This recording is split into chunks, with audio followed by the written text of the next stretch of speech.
Hey everyone! Welcome back to the channel. In one of my past videos, I talked about the process of finding a therapist. Reaching out for help can be scary for a lot of people, and there may be mixed feelings about meeting your therapist for the first time and wondering what that first session will be like. In today's 3-minute video, I'll be talking about what happens in the first session of therapy. Before we delve into the topic, please like my video if you enjoy the content, and don't forget to click subscribe if you want more weekly updates on mental health. The first therapy session is often referred to as an intake session. On the first visit, the therapist will get to know you and find out why you decided to come to therapy. You may be asked a question like, what brings you in today? The purpose of that is for the therapist to get a sense of what you think the problems or issues you're struggling with. It's also common to be asked about what you do, whom you live with, and questions about your family and friends.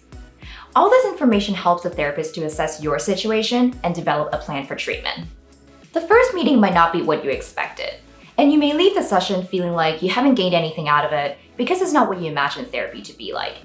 That's very common among people who go to therapy for the first time, including myself. I remember my first meeting with my therapist was different from what I had pictured in my head, and I was asked a bunch of questions that were related to me. I thought we were going to get right into talking about the problems I was struggling with at the first therapy session, and then later I realized how crucial it is for the therapist to spend the first session gathering information about me before delving into deeper issues. So instead, try to think of your first session as an introduction, and both you and your therapist get to discuss the issues you'll be solving together. Lastly, it's important to think about the therapeutic relationship you have with your therapist. A healthy therapist-client relationship includes having good therapeutic rapport, meaning that a therapist must demonstrate empathy and understanding towards a client.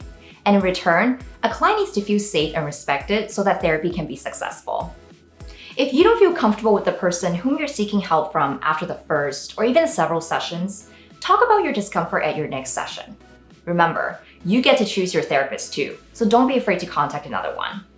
However, just because you didn't feel comfortable with one therapist doesn't mean that you should give up and not look for another mental health professional. It's important to know that you may not match with every therapist available. If you don't feel comfortable working with someone, that's okay. This process is about finding what fits you the most. I still remember what it was like meeting my first counselor when I was in undergrad. I left the intake session feeling judged and even more insecure than I already was at the time. I met with her twice following the first session, and I knew she wasn't the right counselor for me. I made the decision to request another counselor, and after our first meeting, I immediately knew I felt safe to confide in the new counselor, and I didn't feel judged at all. Therefore, feeling comfortable with your therapist is very important to the success of your treatment.